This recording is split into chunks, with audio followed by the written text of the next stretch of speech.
Hi, this is a recording of a study skills workshop. It's just formatted into the video. This session is focused on how do I start researching. So this is brought to you by Meriam Library and the Student Learning Center at Chico State. And my name is Laura Salth. I'm a librarian at Meriam Library at Chico State. I am very passionate about student success and connecting students to campus resources and kind of building their academic confidence. So this is why I'm doing this workshop, and hopefully it is helpful to students. I can be reached at this email, and I can also be reached at this Instagram account that is set up for students so that they have access to library information and resources. So today's video will cover the research process and the self-care tips that come with that. And then we'll talk about brainstorming good research topics, creating concept maps, and then developing and evolving research plans. So research is kind of an unexpected journey.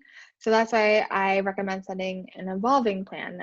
You don't have to be super tied to these benchmarks. Sometimes that could add more stress, but just so to keep yourself accountable and working towards a goal. So some questions to consider. How would you define research? What activities do you associate with research, or what are some terms that come to mind when you think of research? So to answer some of those questions, I know students in the past have said they define research as an investigation, finding more information, looking for solutions for a problem potentially. And then some terms or activities that come to mind when they think of research is essay, writing papers, annotated bibliographies, stress. And that kind of goes along with how does research make you feel? And most of the time, students willingly share that they feel either overwhelmed, stressed, or anxious. Those are probably the top 3 responses I get when I ask students that question. So the reason I ask students that question is because those are all normal feelings that even professional researchers feel when they're going through the process. So just knowing that that is normal, I think hopefully helps in understanding that everyone kind of goes through that. So Carol Calteau actually created the model of information search process, kind of documenting those feelings through the research journey. So in the beginning, you might be feeling uncertain. Your thoughts might be vague and fuzzy, but the actions that you should be taking, hopefully, are seeking relevant information and kind of exploring. So when you kind of hit a point where you've selected your topic or your research question, you might be feeling a little optimistic at that point. You go from uncertainty to optimistic. And then you kind of continue that exploration, and you might hit periods of confusion, frustration, or doubt. Again, your thoughts at this point still might be fuzzy and vague.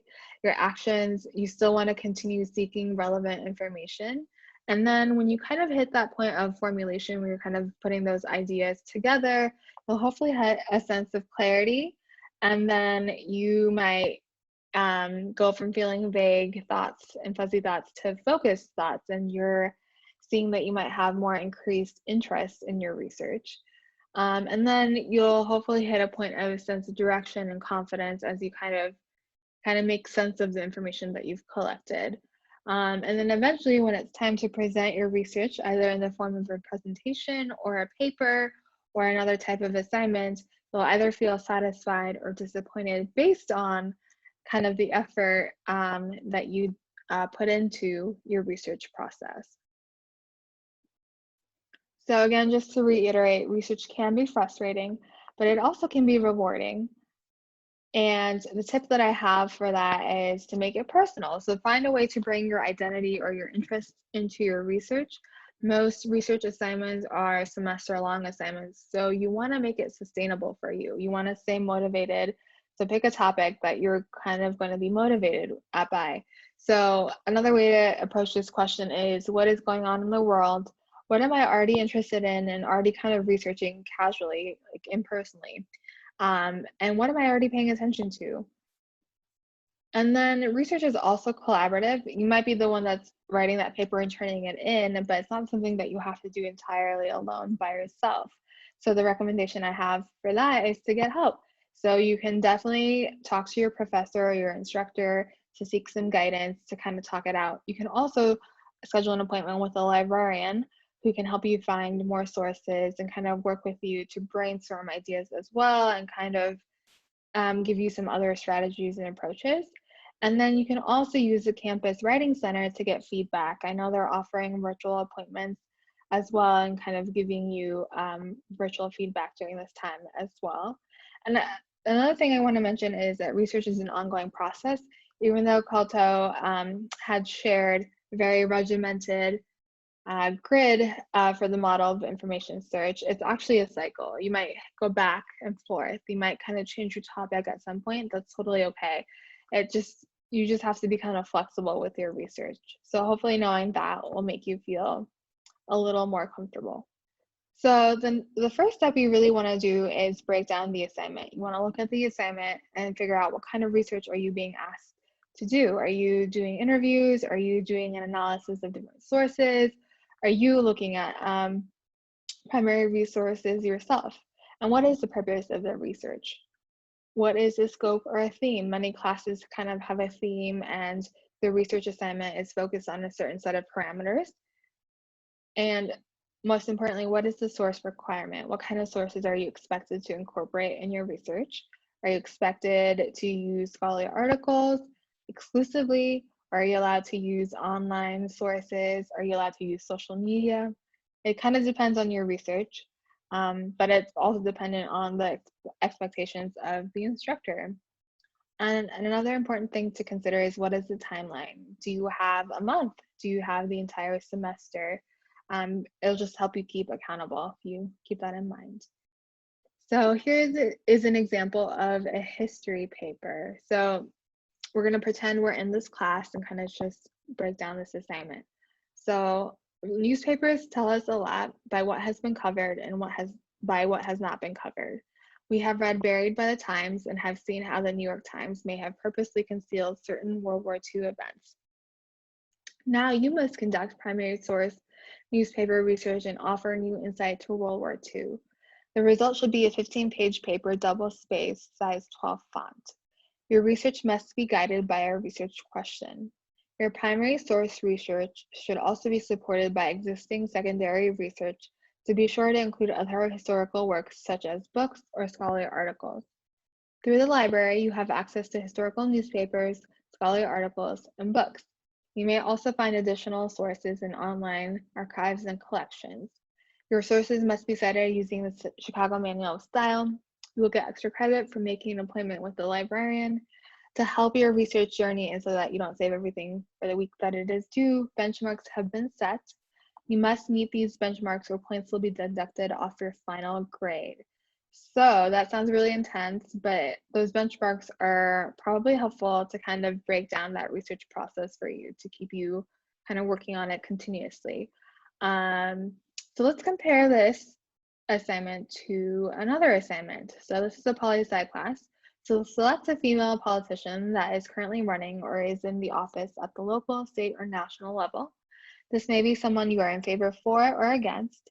Explore their platform, their relationship with their party, as well as their public portrayal, and offer an analysis. If they are running for office, be sure to include insight regarding their campaign approach. Apply 2 feminist theories we have discussed in class to your analysis. Consult multiple sources. You must have at least 10 credible sources. 3 must be scholarly. We are using APA format. You will present your politician and analysis at the end of the paper. You will also need to turn in an annotated bibliography. So the breakdown here is a little different. So instead of a research question, you have a topic that's due October 10th, and 5 of your 10 annotations of your annotated bibliography are due about halfway, so around November 12th. And then you're actually doing a final presentation instead of a paper, and that is due on the 18th. So just so you can see the differences between the 2 research assignments, the scope for the first paper was a history paper, and it was guided by a research question, whereas the second paper was focused on contemporary politics and really focused on a person, so it's more topic driven. And then the final product is a research paper versus a presentation, but both research projects have an additional assignment built in. So for the research paper, it was a literature review, whereas for the presentation, you're required to produce an annotated bibliography. So the source requirements, so for the first paper, you're actually conducting primary research because you're looking at newspaper articles specifically during a historical time, and it doesn't specify how many sources you're supposed to use, but it kind of mentions some of the sources that they kind of expect you to use, including scholarly articles and books. Whereas the poli-sci paper, you're looking at a variety of different sources, and you have to at least include 10 sources, and 3 of them had to be scholarly. So again, the citation was different, whereas the history paper was using Chicago Manual style, which is standard, and the poli-sci paper was using APA. So again, you can kind of compare the timelines. The first one was really regimented. There was multiple benchmarks, whereas the second assignment had just 3 benchmarks, and both of them were set for the entire semester though. So you had plenty of time to work on your research assignment. So the next step is checking out your topic. So I say check out in the sense that you want to scope it out and see what kind of information is on your topic and what you have access to. So you don't have to like have the perfect topic right away. You want to do some preliminary research. So that includes brainstorming and creating a concept map. So breaking that down further, when you brainstorm, this is something as simple as taking out a sheet of paper and drawing and just jotting down your thoughts. And again, make it personal. How can you bring in your interests or your identity into your paper? And then you kind of want to, it's actually okay to Google information to see what is out there, to kind of give you some ideas about what's been written on the topic, what's currently being said about the topic. It'll hopefully jog some ideas even further. And then you also want to consider, what do you already know about the topic and what kind of sources will you need? And then the next step is to concept map. So you're going from just brainstorming to actually providing some structure. So taking your ideas and organizing them and fleshing them out. This will also help you find sources through the library website using OneSearch, because that functions differently than Google. It's really controlled by keyword searching, as opposed to entire phrases, which we're used to doing in Google. So if our topic for the poli-sci paper was AOC, an example to break down is maybe you're looking at a position that she's taken, such as the Green New Deal, and then coming up with related concepts to that first concept, right? So coming up with synonyms or associated terms. So one way to break down the New Deal is looking at carbon emissions, air quality, energy, electricity, transportation, and agriculture. So those are all kind of a concept. And then another similar concept related to the Green New Deal is business. So looking at the industry, economy, jobs. And then a whole completely different concept you might want to consider is the persona. So what is her background? She's a Latinx woman, she's a woman of color, she's from the New York, from Bronx specifically. And then she's also really utilizing social media through her outreach. So look at Instagram and Twitter and Facebook, for example. So this is a way to take like a broad topic and kind of think of different concepts and then come up with keywords to help you with your search. So that's just kind of another way to organize your many thoughts, and that will help you with writing your paper too. So the next step is developing a research plan. And if you just take a few quick minutes to do this before actually diving in headfirst into your research, this will help provide that structure. So this can be done using a notebook or a folder or using Google Doc. And I recommend using a Google Doc because a lot of your sources you'll be finding online, and you'll be writing your paper on a computer most likely. So it's just easier to have it already virtually available. And then consider your timeline and due dates. And again, you want to keep track of your sources. And then I really encourage you to schedule a check-in with one of the resources that you have available, whether your professor, the librarian, or the writing center. So for the poli-sci paper, the final due date is December 18th. And the additional due dates are your topic is due on October 10th, and your annotations, half of them, are due on November 12th. So personally, just taking those due dates in mind, if I wanted to check in with a professor or a librarian, I would probably do that as I'm finding sources. So I would probably do that between October and November. Once I kind of have an idea of my topic, and then once I'm before I'm expected to turn in a couple sources. And then when it comes to going to the Writing Center for feedback, if the final presentation is due on December 18th, it could be, you know, before December 18th, like a week or two before, or it could even be right when you turn in your annotations to get feedback on the annotations. You can go multiple times. But just maybe even scheduling those dates in advance will create benchmarks for you to kind of shoot for. So when it comes to source listing, this is kind of will help you with your works cited page or your bibliography. You want to keep track of your source citation, especially if you're using OneSearch, you're able to copy the citation right over. So just do that now so you don't have to worry about once you finish your paper. And then you want to definitely obviously include your source link. You want to make a note of what type of source it is. Is it a scholarly article? Is it a newspaper article? Just so you can quickly scan your list to see what kind of sources are missing from your required resources. And then any kind of notes to quickly just point out, like, this source was really good for providing this perspective, or this source talks about this particular topic. Just again, when you're scanning your list, as you're trying to incorporate those sources into your paper or presentation, you know what source is talking about what. So those are just some quick tips for you regarding creating a research plan. Again, if you take the time to do this in the beginning, it'll kind of set you up for the long run where you're not kind of freaking out last minute. So self-care is also really important during the research process, as we kind of identified it is a stressful time. And just set goals for yourself. It's just easier to stay accountable that way. And then definitely take mental breaks. So whether you're sitting down for 2 hours and doing your research, take a 15-minute break, or if you spent some time on your research paper, maybe take a day or two off where you're not thinking about your research so that when you come back, you're kind of refreshed. And then you also want to reward yourself. I personally like to tell myself, oh, I'm going to make a cup of coffee and enjoy that, or actually treat myself and go get a cup of coffee from the coffee shop as a way to associate that with the work that I have to do. And then definitely ask for help when you need it.